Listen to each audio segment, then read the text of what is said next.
Today we have with us Jeremiah Dew from the Cash Compound and the Banking Bros. That's right. We have a special edition podcast as well. We're co-joining and co-creating today. It's the Cash Compound podcast with Olivia and Tim, and we are going to be interviewing them. Maybe they're interviewing us. How is this going to work? Who knows? It's going to be a great conversation between the three of us in the infinite banking space. So here we go.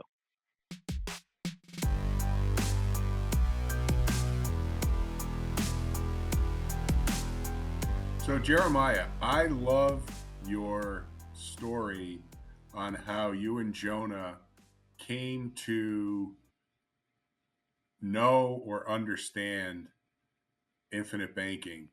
And before we get there, give us a little background, because you also have a really neat history prior to infinite banking. As the voice, I believe, of college basketball for Clemson University? Yes, indeed. So, yeah, I have a background in speaking and emceeing and family entertainment. Some of that was in sports, but a lot of people saw me do that in my neck of the woods, in the upstate of South Carolina. That's the northwest corner of the state.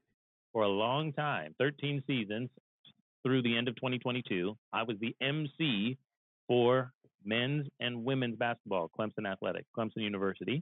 As well as prior to that, I had been the MC for a minor league Red Sox team in our neck of the woods. So a lot of T-shirts got thrown in my day. That's kind of the main thing. As long as you get a couple of friends, throw a couple of shirts, and make everybody else mad. That's my job. I think everyone can relate to that. Yeah, so those types of things were what I was doing. My brother was completely different line of work. I've got some years on him, and Jonah, who runs the Cash Compound with me, got out of school and went into the banking world. And this is retail banking. So he's in the call center, taking people's complaints, answering questions about the checking and savings accounts, that type of stuff. And he kind of worked his way up into a little bit of a supervisory role. So if you're irate enough, you could reach Jonah. And then after that, he saw an opportunity in property and casualty insurance, PNC, still in our neck of the woods, when we were also in a networking group where we discovered this idea behind infinite banking. They found us, we found them, people told us about it. We're sorely confused, but that's where things got to about 2015 when we first heard about this concept.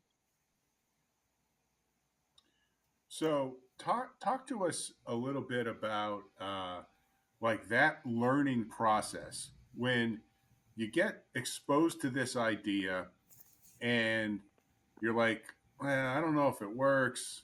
Maybe it does, maybe it doesn't. You sort of check a little bit under the hood. You get some answers, but you don't get all the answers. But you're like, wow, if this works, this might really be something. And then you just keep tinkering with it, because that was literally my experience. But tell us how that whole thing evolved, and you got to the point where you're like, hey, there's some teeth to this. Yeah, exactly. That's exactly what happened. So I was told about Nelson Nash's book. Now, everybody out there who follows us and you have heard about this guy. Who is this R. Nelson Nash guy? And I heard about his book. The 5th edition of Becoming Your Own Banker is what I picked up shortly after hearing about, in a very crude and badly put assumption about what was going on, what infinite banking was. So I got the book off Amazon. I read the book and I thought, oh no, it was just like being back in high school. I just read this book. I can read English. It didn't take me all that long, but I have no comprehension of what just happened. What are they talking about?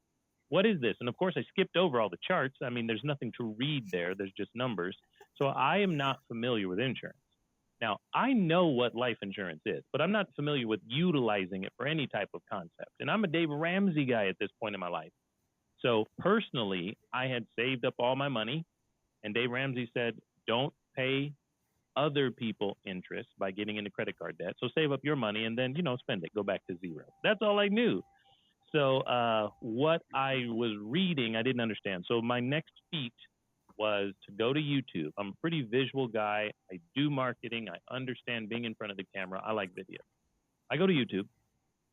I look up all the bold print, right? That's what you do in high school. Look up all the bold words and try to understand what they mean. So all of these words inside his book that I don't understand, I start YouTubing them, Googling them, looking for people who made videos or explanations on what is this stuff. I don't understand what financing is. I don't really understand what cash value is. I don't understand these. There's so many analogies from who became our mentor and Nelson Nash that have to do with airplanes. I don't know anything about aviation. What are these guys talking about? Like what? What is it? I thought we were going to get rich here. And I'm worried about dying because they're talking about life insurance. Like now they want me to die. I'm a little bit confused. So that's kind of how it started. And then we found who became really kind of one of our earliest mentors in the game. He connected us to some of the guys that we work with now as well, and they were there to describe what's going on. It's kind of like what the New Testament says. You know, there's the guy who's reading the Old Testament scriptures of Isaiah, and somebody comes up to him and they ask, the prophet asks that man, "Do you understand what you're reading?" And it's like, no. How do I understand unless someone explains it to me? That's why we have this whole practitioner model that we're all involved with, right? I don't really understand how to do this or what to do unless someone's going to explain it to me. So that's kind of how it started for us. I was intrigued. The people who were doing this process were a lot richer, wealthier, and doing stuff we didn't understand. So we trusted them. We knew there was something to it. But boy, I felt dumb when I first got into it by myself because I was like, see, this is why I'm not rich. I don't know what the crap they're talking about in this book. Well, you know, there's so many similarities to your path to the concept and mine because, you know, the difference that the advantage that you had is that you had YouTube and videos, and there was a lot more people involved with this concept. And there was a lot of education out there, and to your point, some good, some bad, but it all keeps moving you forward. Back in the day, when I first met Nelson Nash, it was 1997. He didn't write the book until 2001, I believe. So there was only one source, and that was Nelson. And I was just brazen enough and just stupid enough to pick up the phone and call him. And I'll never forget when I called Nelson, he answered the phone. He'd say, "Nelson Nash." And I said, "Is this Nelson Nash?" And he goes, "That's what I said." There you go. So yeah, we don't know how to start these conversations sometimes. Like, what do I say next? Yeah. I mean, I had no idea that he was going to actually answer the phone. And so I would ask him some questions. He would answer the questions. And that would satisfy me up to that point. And then I'd dig into it a little bit deeper and have a few more questions. So several days later, I'd call Nelson. And now we're starting to create a bit of a relationship.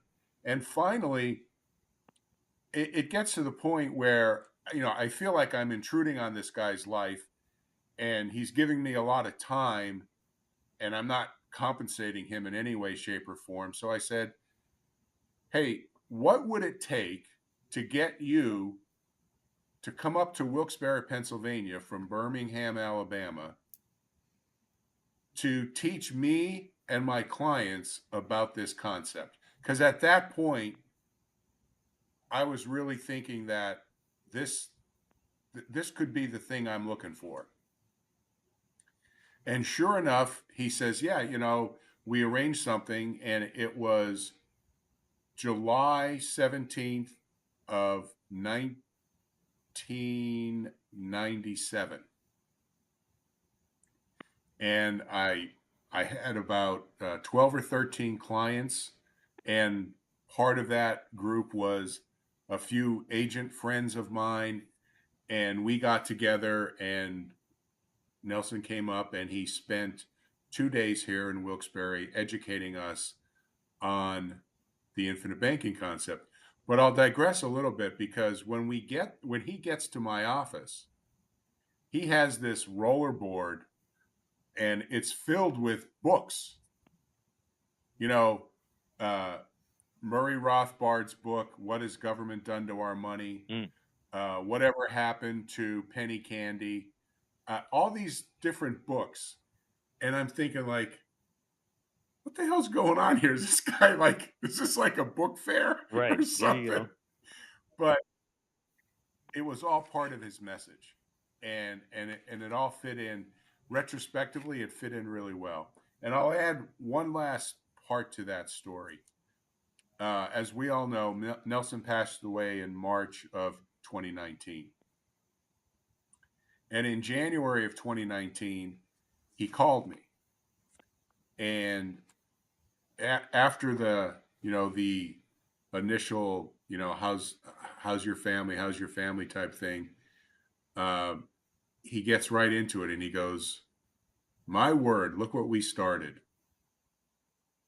And I'm sitting there thinking, like, what's this we stuff? Right. You know?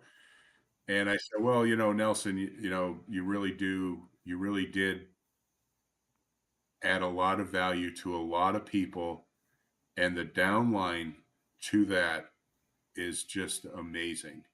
When you think about the grandparents and children and grandchildren that you've made better off because of this concept." He goes, "Yeah, but you were part of that." And I said, "No, Nelson, I was not part of that." He goes, "Well, I'm a forester." He said, "I was trained as a forester." And I said, "Yeah." And he said, "A tree can't grow unless it has fertile soil." And he said, "You were fertile soil." There you go. And he said, when Mary and I left Wilkes-Barre and we were driving back to Birmingham, I said to her, "This is how we're going to get our message out." He said, "At that point in my life, I was really good at covering this concept in my little neck of the woods in Birmingham, Alabama. But I had no idea how to get this message out to the world. And I said to Mary, we're going to market this through other advisors and agents, and we're going to go to their town and we're going to teach our 10-hour seminar." And that's exactly what he did. And, so I gave him that. And unfortunately, I got to see him at Think Tank. And unfortunately, not too long after that, probably about 4 or 5 weeks after Think Tank in 2019, he passed away. But he was a neat guy. He was a great, great human being. And his impact is just so, so deep. Um, he really, really changed the lives of a lot of people. It's so great to hear that type of legacy from people who knew him. We're kind of in that second generation, maybe like Olivia, who I didn't get to meet him at all. Maybe she did, but Jonah and I started doing the process of infinite banking, like I mentioned, at least mentally, right? Rethinking our thinking about money. 2015, we both had policies early 2016. We did not meet him in those first 3 years that we were doing this. We'd heard about him, of course. We started to watch some of the things that folks like you, other practitioners, or in his institute were posting at that point, because I'm a pursuer of this content. But it's a beautiful thing. When I first saw that there was an old white guy, let me be, base here for a second, on the back of a book about finances from Birmingham, Alabama, and I knew a thing or two about Birmingham historically. I have a Black History show, and I perform on stages as Martin Luther King and all these people. I said, well, I'm not calling that number. Maybe Tim's gonna call that number, but I'm not gonna call that number. I don't know if I want to talk. I don't know if that guy wants to talk to me. So it was a beautiful thing to hear about his testimony with people, all sorts of people, of course, and freeing them from the financial ruin that the government and themselves, or credit cards, of course, and banks put them through. And he's an economist, right? And we've started to learn through this one pinpoint idea and how to personalize the banking content and concept in your life through the massive problem and the massive disenchantment that we've all been through from our governments corrupting dollars or banks and bankers and Wall Street doing the same thing. It's a beautiful thing to hear about that story from the people who knew him well. Yeah, absolutely. And it's also, I think, gratifying to see exactly how this whole movement has sort of morphed or evolved. And you know, people had said to me, "Well, that must have been great for you because you were the only person doing infinite banking." And I wasn't the only one, but there was maybe a handful or two at that time. And you have to understand what was going on in the world in the late 90s. People were, the stock market was going up seemingly forever at 20-25% a year. So if you're selling cash value life insurance in an environment where the market is just handing out 20-25% rates of return year in and year out, that's not an easy sell. That's not an easy conversation to have with people. And I can't tell you how many times people said, why would I ever put my money into something that's earning 5 or 6%, which it was at the time, when I can get 20% in the market? And how do you combat that? It's a very One interesting thing, concept to think about. When he first discovered the concept that was always sitting in front of him, that the interest rates were 15, 16, 17, 18% plus. And same thing, right? It's just, but banking exists. Banking's always happening, even when the rates are up or the rates are down. I love that. right, and interest rates have nothing to do with it. But everyone thinks it It's does, right? all It's about, throwing them off. It's throwing them off mentally. Yeah. yeah. We always the analogy or the term we use is interest rates take our eye off the ball. And if anyone who's played baseball understands that concept and that idea, and it's so true. And yeah, interest rates are attractive at times, high or low. If you're investing, high rates are great. If you're paying interest, low rates are great. The problem is we're both. We're always paying and we're always saving. So how do we reconcile this? And that's where I think the infinite banking concept really, fills the void, so to speak. It really does. Now, Olivia, I've got to ask you one or two questions about how did you, growing up with a Tim Yurek, one of the founding fathers of this, according to Nelson, right? The boss man says that Tim was there from really day one of getting the concept to the masses. I got to wonder, what's it like for a second generation person who's grown up around this? Dad's talking about it, forcing you into the family business. Are you being held hostage on this podcast right now? That's what I want to know. I am free. We speak about freedom over here, and I am free. I'm here under my own will. But yeah, it was interesting growing up, right? So I have memories of being at Nelson's seminars, probably not in 1996, but certainly when I was a little bit older. And Nelson speaking and telling us not to steal the peas. We were there for that first day, the intro, which is really the fun stuff, I imagine. That we could sit through. So it was very impactful. He was such a great speaker, very good at keeping the audience's attention. If your eyes drifted off a little bit, he'd be like, Olivia, and bring you right back throughout the whole room with questions. So it was very engaging. And I feel very fortunate to have grown up in this environment and had the opportunity to be mentored by someone who's not following the crowd, right? Because the conventional wisdom does take our eye off the ball. It shows us ways that's actually giving up control of our money, up control of our cash flow. It's giving up our ability to actually achieve our goals by taking our eyes off the ball. One of the things we often say is the easiest way to get someone to do something that's in their best interest is making it feel like it's in your best interest, right? So by focusing on interest rates and rates of return, it takes our eye off the ball, and in turn makes us make decisions that aren't in our best interest. So growing up with my dad, it kind of became instilled to me, not necessarily the life insurance part. Now that's a totally different language. But the concepts of, always having your money work for you, and all these things that we talk about. I mean, I feel very fortunate to have had the opportunities that I've had, and also have the opportunity to bring that forward, and think about Nelson's vision and how people like Tim and you and myself are able to bring that vision forward, right? So when Nelson died, his vision doesn't die, his legacy doesn't die. It continues to move forward because of the impact that we're able to bring forward with this concept.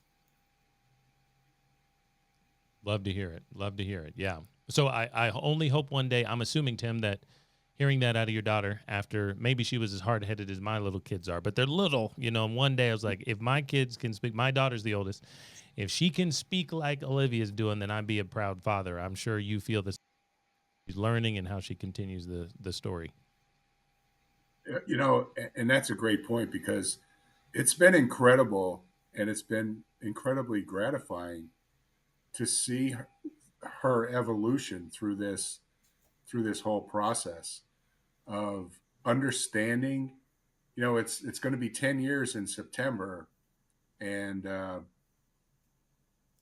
don't get me wrong, there's some days where it seems longer than 10 years. Mm-hmm.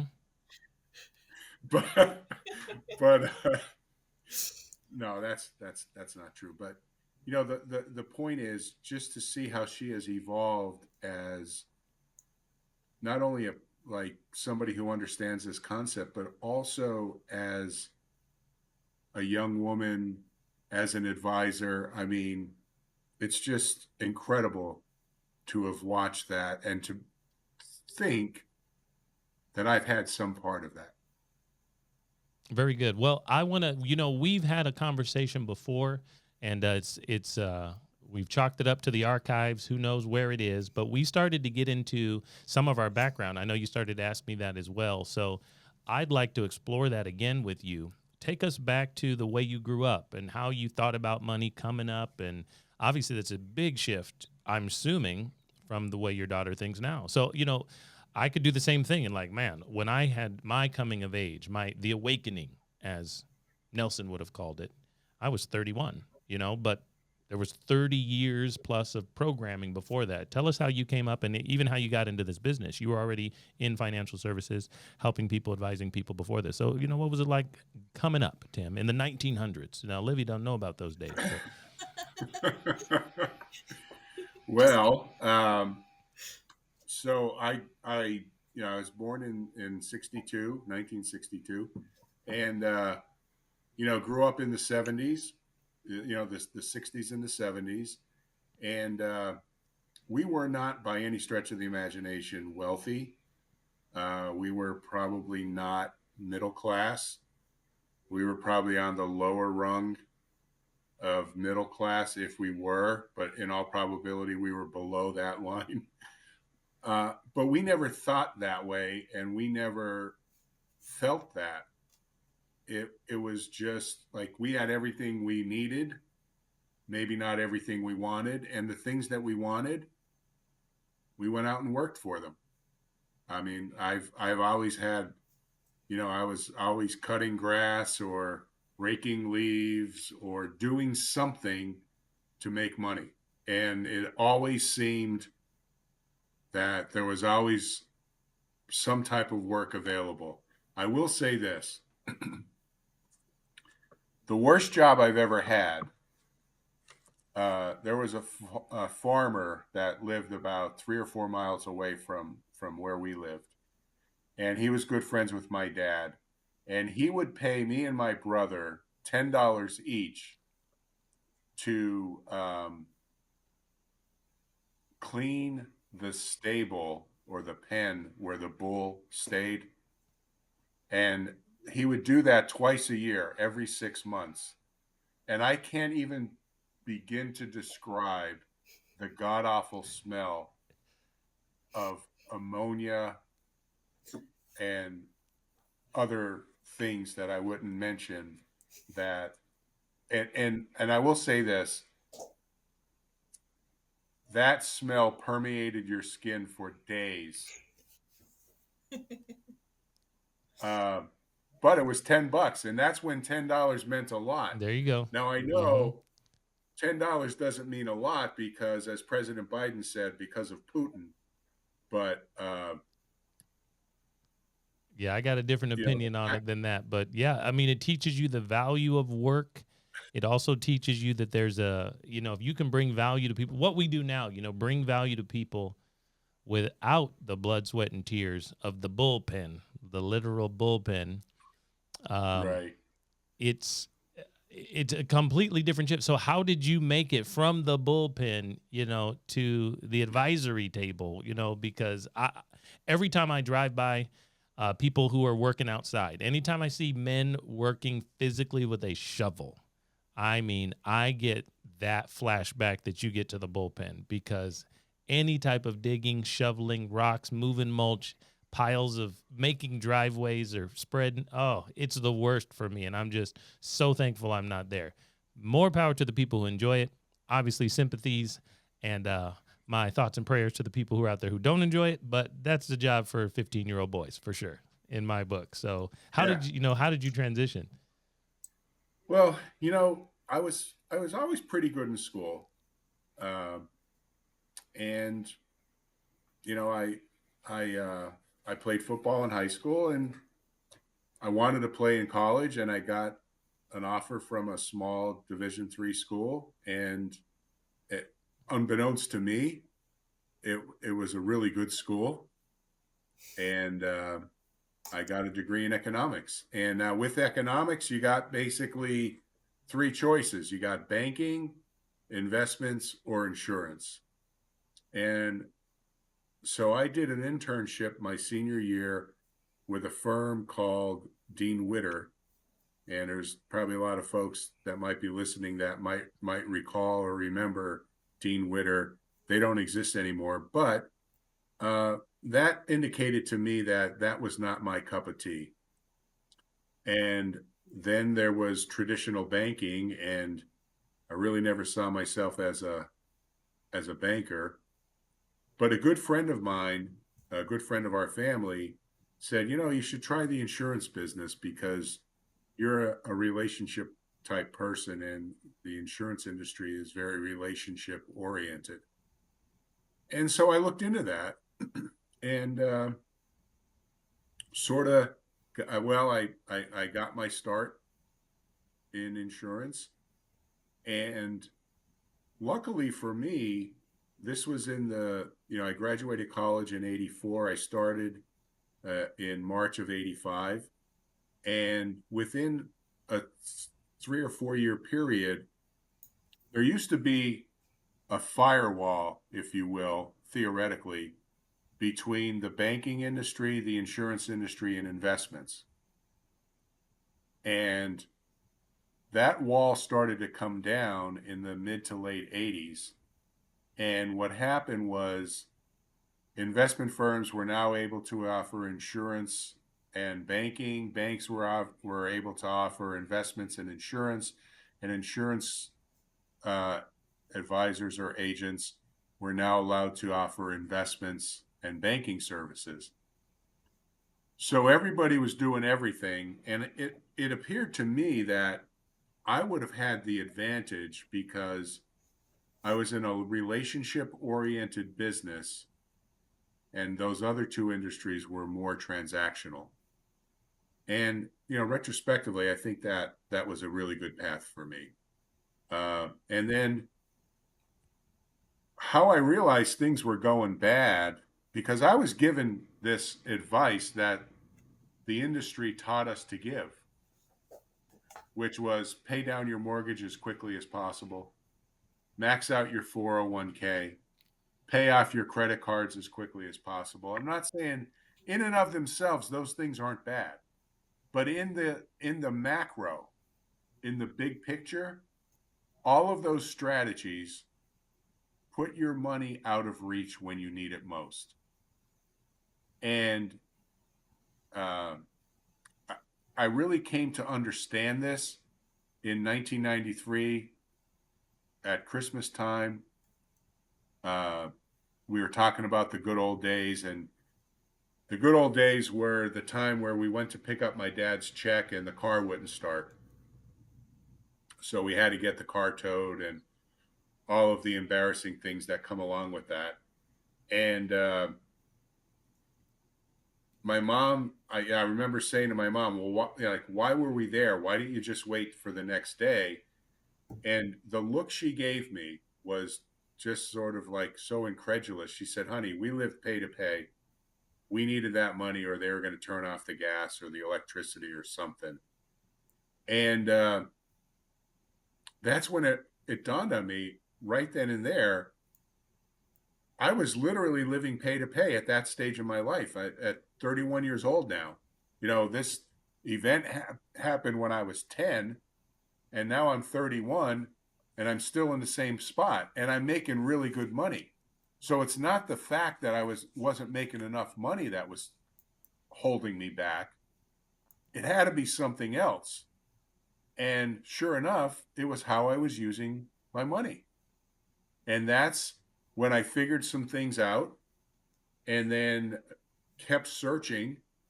And that was 93. And by 97, that's when I sought out and found Nelson. And the rest, as they say, is history. Man, it's so interesting that the philosophers had always said that the teachers appear when the student is ready, and seek and ye shall find, right? That's biblical. And so we've got to be looking for the answers. And what's interesting to me is my coming of age, and me and my brother together, around the idea that our dollars don't have to be given off to third parties and controlled by folks where we can't get to them, and in these environments that, there's going to benefit you in the long run, but you can't touch them now, right? Loss of control was basically because we were out here doing all sorts of crazy different things and trying different angles to try to, there's got to be a secret of the rich and wealth. There's haves and have-nots. That's just the way I thought about it. And I said, you know what? Maybe I've watched just enough TV. Most of the time you hear that TV ruins kids' minds. I was like, I've watched just enough TV as reality television started to get big in my teen years. No, I mean, surely I can get to a place where I'm not working. I'm just on TV like these people. I'm famous for being famous. I'm rich for being rich. Something is out there that I don't understand, surely. And if I work hard enough, maybe I'll find it. And that's how it was for me. So the creativity that surrounded me watching TV spawned my ability to I'm going to go find something, because these Kardashians on you, they ain't doing nothing. They got lots of money. I'm going to figure that out. That's the job I want. I want that job. So, what we were doing, I tell the story from time to time that my brother was, he had just gotten a year or two before we were on this kick for infinite banking, trying to read these books and watch these videos. He got me kicked off of eBay for selling fake Beats by Dre headphones. That's what we were doing. I was trying all sorts of things. I got to figure out how to make money. And you start to realize, the skills of selling something, or like you said, paying yourself first really is what infinite banking is, really where it starts in the product. And that's why we show people kind of our visuals that we do is you've got to keep the money that you make. You were saying the same thing. If I make 3 times what Dad made coming up in the 70s and 80s, and I still don't keep it, it doesn't matter. It's still paycheck to paycheck. Money goes in, money goes right back out. And that intermediary system, where do we place our money first, is just going to change the whole game. And if we understand the components of, if you place it in this product, we always alliterate everything around here. If we place it in this product for this process, all these features come along with it, and that completely changes it. We're like, oh, well, it's not just about getting high returns on investments and these long-term uncontrollable volatile assets. We hope they're assets anyway. It's controlling where you put it in the first place before you get in all that crazy stuff. And then you have all the world, it becomes your oyster. It's open to you for the possibilities. And so it's interesting for us. We grew up in a military family, and Dad was enlisted in the Army. We're both born overseas. And money wasn't a topic. It really, we're all open to it. And now dad's passed, but mom is remarried to an airman. And we can have these conversations within our family. It's not taboo to talk about money. We just never talked about it coming up because it was a quick conversation. We don't have any, so what's there to talk about, you know? And so, but we, you know, and I told my mother one time when I was in college, you know, Mom, I'm just really like not interested in being where you are at your age. I want to make so much more money. And I was on the verge of thinking I was going to get popped in the mouth by saying something disrespectful. And she responded with, no, I highly suggest you do that. I highly suggest you do better than me. You know, I was like, oh, good. Well, I'm glad I have your permission because I got to go find something. I'm sick of being broke. So realizing that over time, being exposed to infinite banking, like so many people that we talk to, we do a lot of social media, we do a lot of speaking on stages. People don't dig deep enough. That's not what social media is always for. Sometimes it's for the quick hits and the short form content.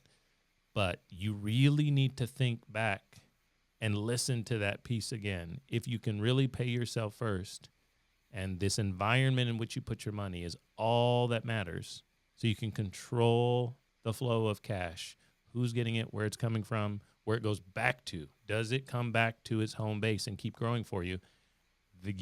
People need to pay attention to that, because if you do that, it changes everything. And now I can understand what the heck Nelson meant when he said you got a tailwind, because I did not know before. So Yeah, it's so it's so awesome because as you were saying that, when I first got into business, there was a really good insurance agent out of I think it was Canton, Ohio. His name was John Savage. And John Savage used to draw two circles on a page, on a sheet of paper. And he would draw this circle on the left, and towards the bottom of the circle, he would draw a line. And then he would take the circle on the right, and near the top of the circle, he would draw a line. And he said, basically, there are two types of people in the world. On the left, these people spend and then save what is left. And there's never anything left. But the people on the right, they save first and spend the difference. And he would love to make that presentation to a young person, because he would look that person in the eyes and say, now let me explain to you why this is important to you. Because these people on the left always work for the people on the right. Okay. And he said, if that's what you want, then keep doing what you're doing. But if eventually you want people to work for you, you need to save money first. I mean, that was his presentation, and he did incredibly well. But I just look back and think, okay, he did well, but how about the impact that he had on people? Absolutely. So as you were saying, talking about saving first, that's exactly what came to mind, and that goes back for me to probably 1985 or 1986. Exactly. And when I think about that and what impact we're able to make in this position, I think about, when you visualize those two circles and saving first, for a lot of people that feels like giving up their lifestyle. And yeah, I'm sure it may give up a portion of your lifestyle, but what we're actually able to do a lot of the times is use the cash flow that's already being used inefficiently and use it in a more efficient manner to make up that savings and to save first. And that's what's really able to make an impact that I see by making that money more efficient and not necessarily having to pinch the cash flow and feel like you can't afford things necessarily, because we're all using money, we're all spending money, we're all buying things. But that's not the point. The point is, how are you using your money? How, is it as efficient as possible and working for you at all times? Right. And it's such a paradigm shift. We all know that, because when we're talking to people, you have to start them a lot of times from where they are and back them up, because they're so ingrained in something else, an investment strategy.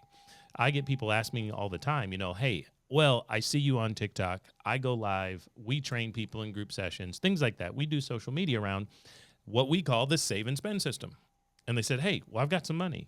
I sold my house. I had a guy just this weekend, last week, as we're recording this in June, summer of 2024, Olivia, you and I and all our people were hanging out in California, Santa Barbara at the Ritz, way better than the bullpens of Tim's day back in the 1900s. That's for sure.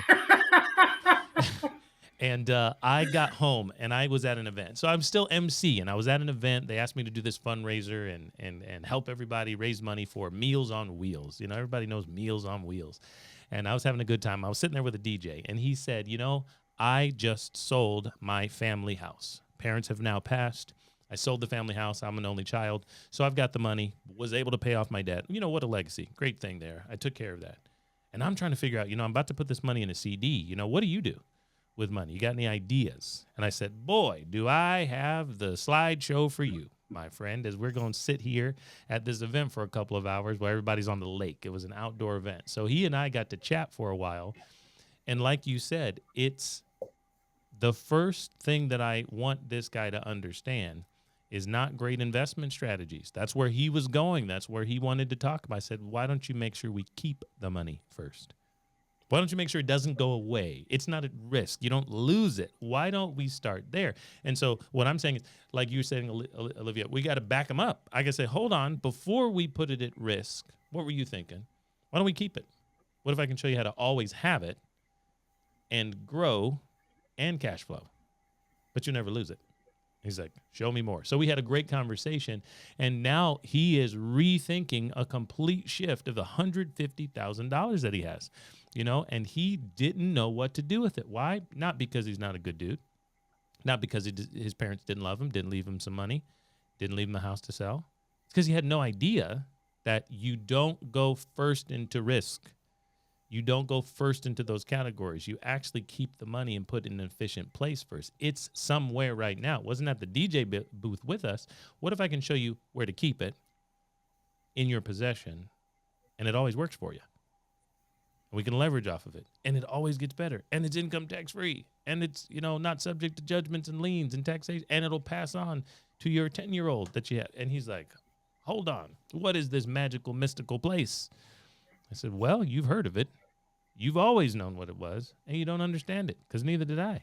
Nobody talks about it like this. And let me tell you a little bit more about my favorite friend over here in boring old 200-year life insurance.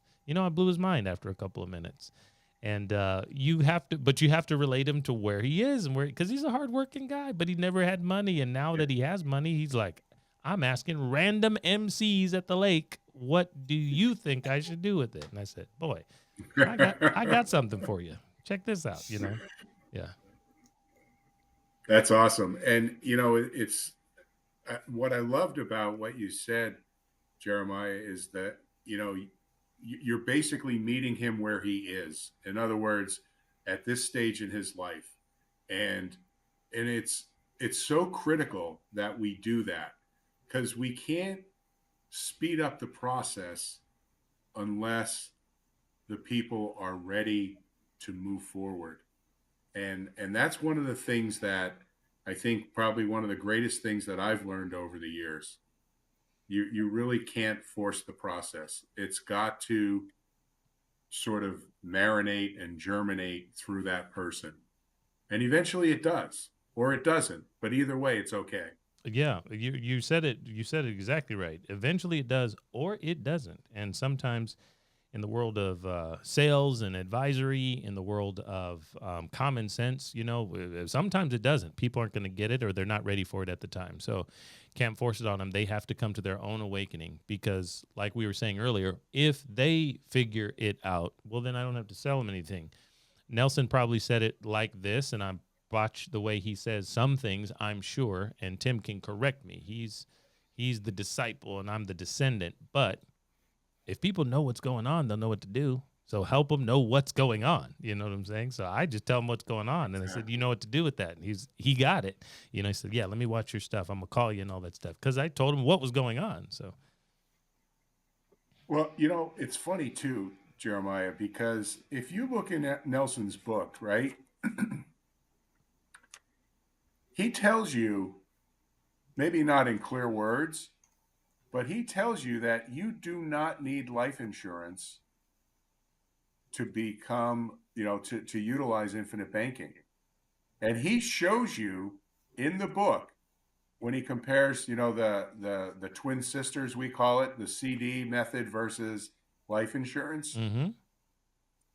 you could come out ahead just using a deposit account at the bank versus life insurance, because there are so many people who have preconceived notions about life insurance that probably are not correct. And that's okay, right? We're not here to convert people. We're here to help them. Right. The bottom line... Yeah.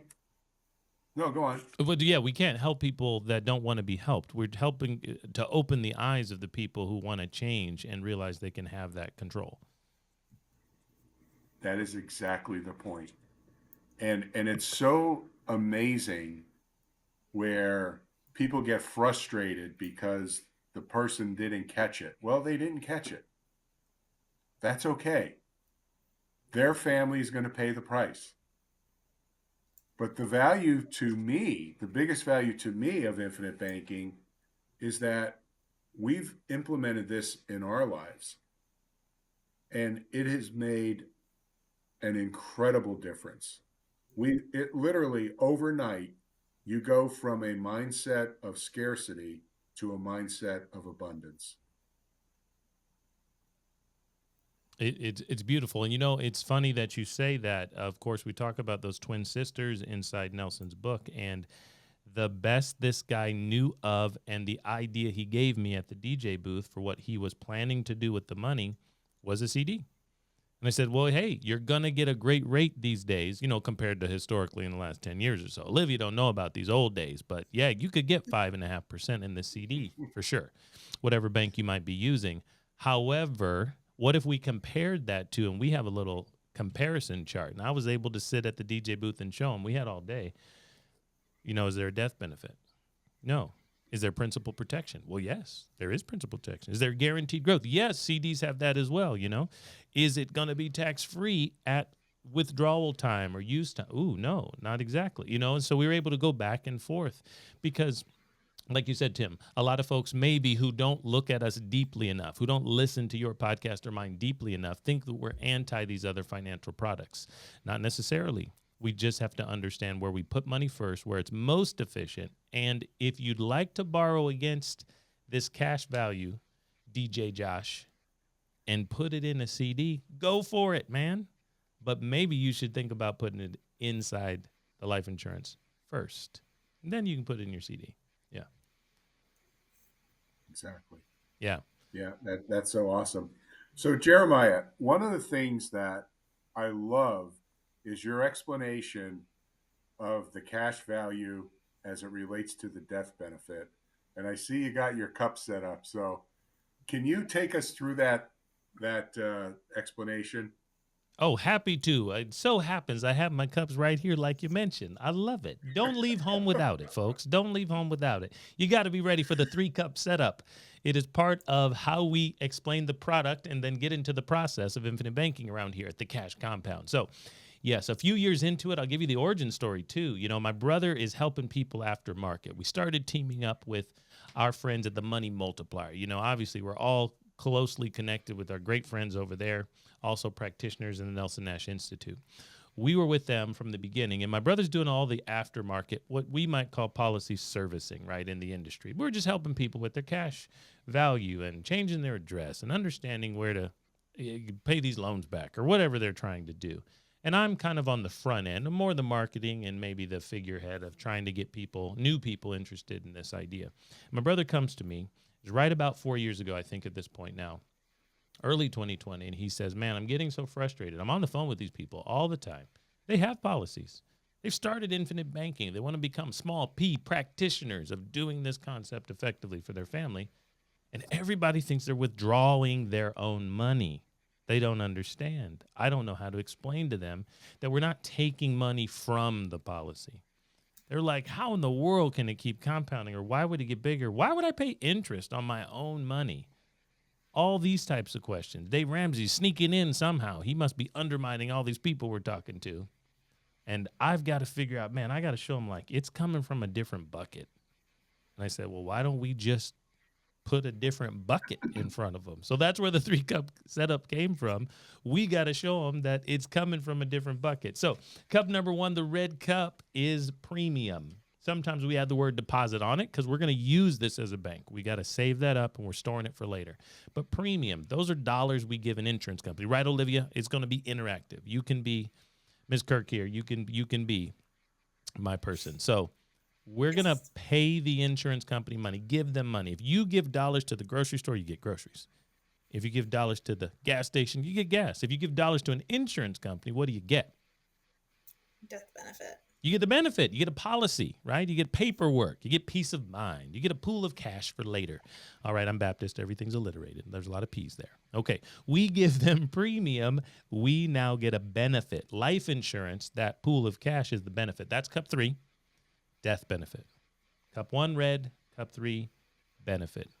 A little dollars, if you can see us out there, a little of our dollars buys a lot of theirs.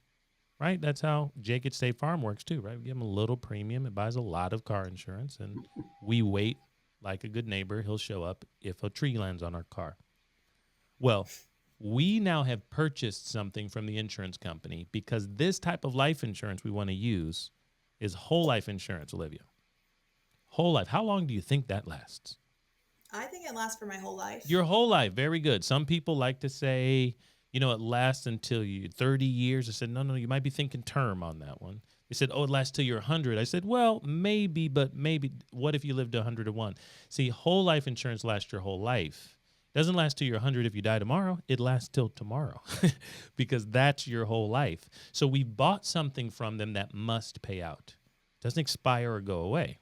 And since we've bought this pool of money for our friends, family, church, and charity, whoever you want, we've bought it, but we haven't paid for all of it yet. It's kind of like your house. Every time you pay more, as you live longer, there's more and more equity. That's cup number 2. Cash value is how much equity you've got. It's paid up, paid off, or paid for. It's how much of the benefit we bought that we can get access to. It's equity, you know, like your house, and you can get to that. Lines of credit, HELOCs, right? Is this making sense to people? Like, oh, yes.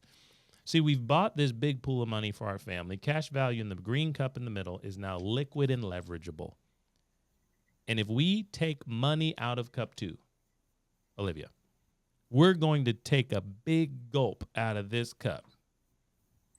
How much of the money we contributed to this policy came out? None. We didn't put any money in cup 2. This is the insurance company's money, and we borrowed against the value that we purchased. Our money is still in cup 1. Let me tell you about all the guarantees in cup 1. Guarantees in cup 1 is your money doesn't go down or backwards. It's not an investment. It's insurance. Those are different things completely. Number 2, it's guaranteed to get bigger. Of course, we knew it bought a big pool of money. And number 3, it's guaranteed to continue to compound and grow. So the amount of money that we gave them has a guaranteed growth on it. They'll give it to us in the paperwork day one. They'll put guarantees at the top, and they'll say, hey, there's more and more and more of our money that you have access to, cash value, green cup, from what you bought, blue cup, death benefit. And the final thing is premiums are level. It doesn't cost any more to do this. We're going to be locking you in. You give us this money, it'll compound and grow forever. So the 3-cup setup right there in its essence is that Premium, cup 1, buys death benefit. Cup 3, cash values. How much of that death benefit is liquid or leverageable? If you don't want to use it, Olivia, totally fine. Your family's going to get it. But if you want to call and say, can I have the money I bought? They're going to say, hey, you can't trick us. You're not dead. If you call us, you can't have the money you bought, but you can get to the equity. You can get to cash value and borrow against it if you like. Then we got our little shot glass here. This is where my Baptist background breaks down. I got a little shot glass here. I know we can't have that. Maybe it's a little communion glass here, but right here represents what we're going to get each and every year from a mutual company. It's dividends. Each and every year, mutual companies give us a little piece of the profit. They don't have stockholders to pay out to. Nobody's buying these shares on the market. So they let us be part owners. They declare dividends as profits, and they say, where do you want them? And I said, hey, I like money with my money. So just pour it on top of the money I've contributed to you in cup 1, the red one. And more premium buys us what, Olivia? More death benefit. More death benefit, which means we're going to have more cash value as well. So it just keeps getting bigger and better all the time. So that's how we set up the product for people, and that's a great visual for social media. It's a great conversation starter. And so it always helps, Tim, like you mentioned, when people go, wait, okay, so hold on. Now we're taking these dollars out of cash value, borrowing against them or whatever, like, but, do we have to pay for that? Is there interest on that or whatever, And I said, remember, our dollars are still earning constant compounding.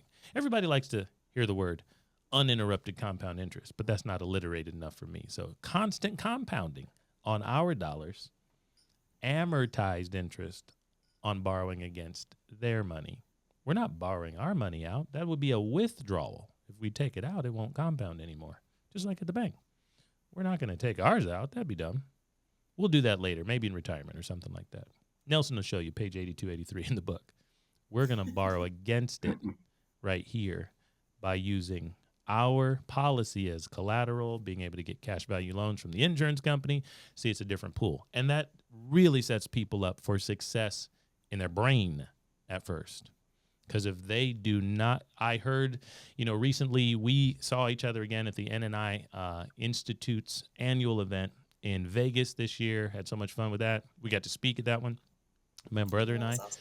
But we maybe it was there that I heard somebody say, hey, if you understand what's going on, if you don't understand what's going on, the numbers don't matter.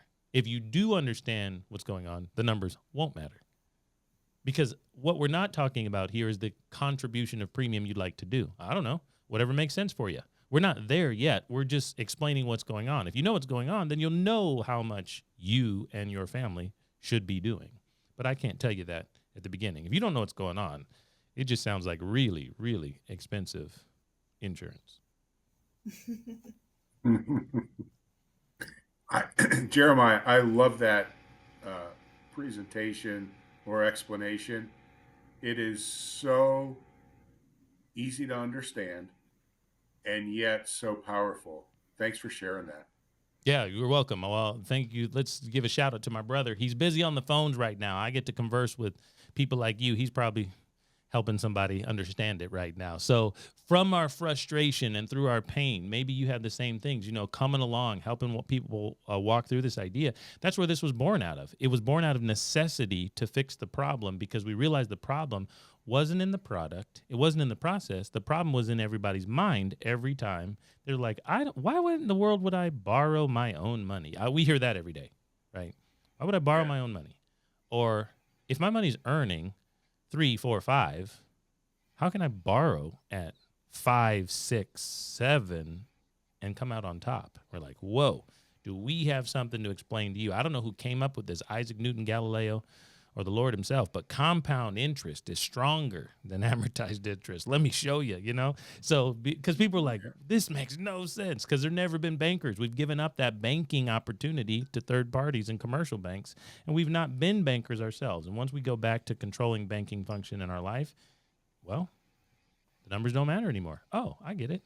If I control it and it always goes up, doesn't even matter. I said, yeah. Nelson used to have a way when I would call him and say, hey, I'm having a hard time getting these illustrations to work out. And he would say, Tim, you're getting hung up on the numbers. And when I would talk to him in person and I would ask him those types of questions, he would stare down over his glasses at me and say, Tim, you're getting hung up on the numbers. But I used to love that. Well, I didn't love it, but I love the way he did it. We can look back on it fondly at this point, right? So, yeah. Well, a lot of times it is so easy to, we're always trained to look at the numbers, right? By conventional wisdom, look at the numbers, look at the interest rate, look at the rate of return. And again, that's what takes our eyes off the ball. And the ball is the bigger picture of how we're using our money, how we're able to make our money more efficient, and how we could have it actually there on a guaranteed basis to help achieve all of our financial goals all throughout our life. And that's really the process that we talk about and teach people, right? Because it's not stationary. And, you know, I feel better having a guaranteed rather than a maybe, especially when it comes to, you know, the things that I want to achieve, right? 100%. And that's not just investments. That is the combination of what insurance companies got crazy about, or back in Tim's day in the 80s and Nelson's day when he started this, getting into universal life policies, all the flexibility, the market access or the market exposure to it. And we've got to fight that fight with people as well. And it's beautiful because if you go back to the fundamentals and the guarantees and the growth and the access and the control and the tax freedom and all those types of things, then you can still start there when people want to talk about universal life products, index universal life products, retirement, rate of return. I'm like, hold on, let's back it up again. So, right. You know, and Nelson, and he says in the book, right, it's not about interest rates. It's not. And that's the key. This is all about being in control. And one of the things that we always say to our folks is, you are either going to be controlled by the process or you will be in control of the process. It's your choice. It makes no difference to us. I like that quote. I'm writing that one down. Well, let me get a little bit of a taste. What's next for you guys here in business? How do you operate your business? Who do you work with? You know, and what are people looking for when they come to you guys to continue their banking experience? Well, so we like working with business owners. We think that we could have the most impact with business owners. And we've done a lot of research and found that according to Intuit, the Intuit Corporation, they found that 61% of small business owners struggle with cash flow. And 69% of small business owners either lose sleep or sleep less due to cash flow concerns. And in 39 years of working with business owners, I found that most or all of these cash flow issues are self-inflicted. So if you think about the impact that we could have on business owners by showing them, number one, how to make their cash flow more efficient. Number two, how to save in an area that they own and control. And then number three, how to borrow against that money and pay interest back to an entity that they own and control. I mean, let's face it, business owners went into business to be in control of their destiny. And they are in most aspects, except on the banking/financing piece of their business. And now when you offer them this, we call it a life vest or a life jacket, they want to know more and they want to be able to utilize that because they want more control. And so that's where we've had a lot of impact. I love it. Well, we want to be like you when we grow up. We've been in business now for almost 7 years or so, helping people do this process after we started about 9.5 years ago. And that's what we do at the Cash Compound. We talk about code cracking cash flow, or cracking the code to cash flow, teaching people, starting right here at the save and spend system, right? We teach people how to save your money, spend someone else's. OPM, the insurance company's got it there for you. And we are really going to, we think, change individuals and then families, business owners, and the culture, you know. And there's a lot of people that came from where we came from or look like us who we don't think understand this well. So we're finding them left and right through our channels out there. So that's what we're doing at the Catch Compound. Appreciate you guys teaming up with us for this conversation and enjoying the experience with you over and over again. We'll do it again for sure. But, you know, we've talked and have known each other now for 2 years or so and got to be friends just this year. And this has been a great experience for us. So we appreciate you guys leading the way. Absolutely. No, it's been for us as well. And, you know, every time I speak with you, Jeremiah, I come away better for it and also smarter for it. So thank you very much. Appreciate it. And you and your brother are doing God's work. So just continue doing it. Appreciate you guys. Thank you.